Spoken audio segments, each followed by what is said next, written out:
Hi, this is Brandon from Watches on You. Today we're taking a look at the beautiful Patek Philippe reference 5930G World Time Chronograph. And right away, I want to remind you we're here at Wixon Jewelers in Minneapolis, Minnesota, taking a look at this piece, and they are an authorized retailer of Patek Philippe as well as many other premium brands. So now, starting off with the case of this watch, it's got a solid white gold case that is 39.50 millimeters in diameter. I think it's really funny how they go to 2 decimal places on their diameter rating for this watch. It shows the level of detail that they put into designing their watches. And I mean, this watch, the overall design is absolutely gorgeous. This is probably my favorite modern Patek Philippe. And it looks, I mean, absolutely stunning. The finishing is beautiful. It's mainly polished, and I mean, it's a dress watch, so it definitely, polishing is totally fine all over. But there are some brush surfaces, such as on the sides of the pushers. Patek Philippe does that on most of their watches, so that's fairly common, and I really like the look of it. So, getting onto the dial, so obviously this is a World Time, so there's quite a lot going on in the dial, and also it's chronograph, so that adds even more. So you can see there's a 30-minute subdial for the chronograph, as well as the standard chronograph or World Time rings. So you have the hour ring, which lets you know what time it is in these various cities along the city ring, and to operate the World Time, you push this side pusher right here, and it'll move that ring. And the way it works is you set your home time to the time at 12 o'clock here. So right now it's in Auckland, and then now it's midway.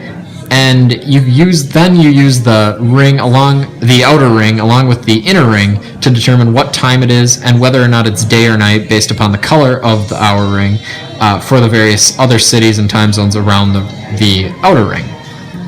So kind of aside from the functionality of the dial, I really like the guilloche finishing on it. It looks fantastic, and also the silver background behind the Patek Philippe logo looks pretty stunning as well. So I'll demonstrate the chronograph now, and it is not a flyback chronograph, so that's something to keep in mind. So again, to operate the chronograph, I just pushed this top pusher here, and to stop it, I push the top pusher again. Reset is the bottom pusher.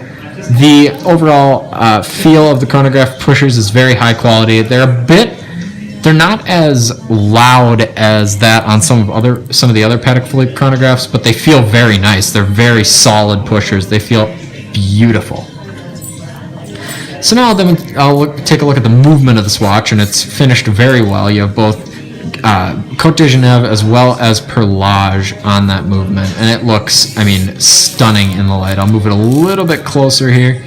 Wait for the focus. Okay.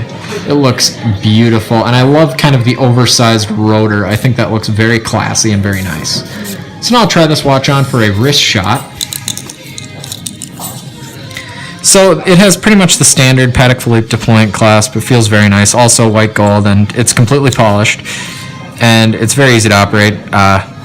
Although it doesn't look like that because I'm moving around the tags there, but I'll snap that on. It feels very nice, and this watch is extremely comfortable on the wrist. The 39.50 millimeter case size is very nice. It might look a little bit big on some people's wrists, just due to the fact that there's kind of a lot of open space on the dial and the inner part there. It makes it look a little bit bigger than possibly even 40 millimeters, so keep that in mind.